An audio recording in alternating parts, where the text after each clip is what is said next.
Yo, what's up guys, Toonie here. Today we are reviewing a brand new Volume 1 by Kodansha US titled Shangri-La Frontier. After reading Volume 1, the story really surprised me. So on the surface you probably just see Sword Art Online featuring Falco, which might be the case. Okay, after reading the Volume 1 it was just Sword Art Online featuring Falco. But it had enough twists to make it stand out enough. So let me tell you about it. This is a world where full dive VR games are normal. Second year high school student Rakuro Hizutome, otherwise known as Sunruku on the online world, enjoys playing Kuzo games. Basically, Kuzo games are just pretty bad games that no one buys. So like a lot of games I play. You better not be 40 people in front of me.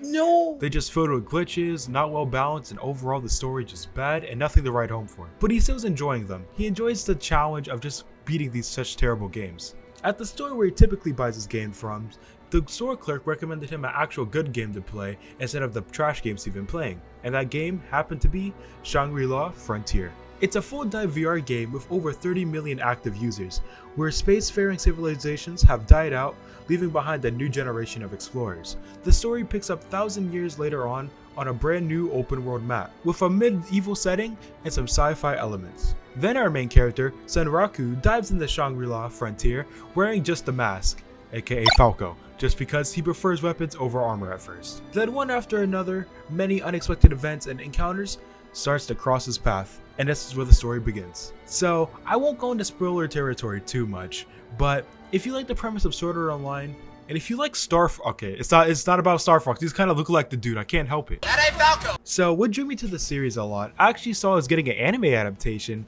and the anime looks pretty sick. I think the action and animation look awesome, and I saw the manga is coming out before the anime. I was like, okay, since Volume 1 is out, let's check it out. So the day I read it was actually the release date, and Kodansha was the one that published it. Without saying too much other than the premise of the story, I really enjoyed the artwork. I think the artwork was fitting, and it's really interesting to see a character wearing a mask and not a more human face, even though you kind of get Inosuke vibes. The action scenes were engaging. I thought it was really well done. You could really see what's going on. All the enemies who were fighting looked pretty intimidating, and the size scaling with some of the monsters were great. I can see a bit of a downside being a tad generic from your typical isekai or VR games, but I feel like the world of Shangri-La Frontier stood out enough to make it more interesting. I just want to learn more about what the world and characters have to offer. I do like the main character. When he's outside the game, he's a bit generic, the most typical MC who just plays video games, but when he's in the zone of the game, you can really tell he's in his zone and he's really enjoying it.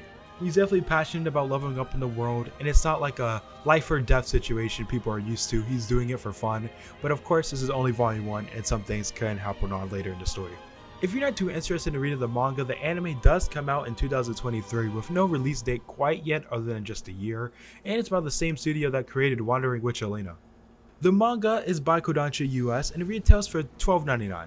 Volume 1 is currently available in print, and Volume 2 is set to release October 25th. If you're a digital reader, or just impatient like me, Volumes 1 through 6 are available digitally on a ton of sites like Amazon and Bookwalker. I think as a manga collector, you would always want to try out some brand new Volume 1 series, and I think Shangri-La Frontier would be a great addition to your collection. Overall, I recommend checking out the series. Just see what the intriguing world of Shangri-La have to offer. Let me know if you guys are picking this up or checking out the anime in 2023.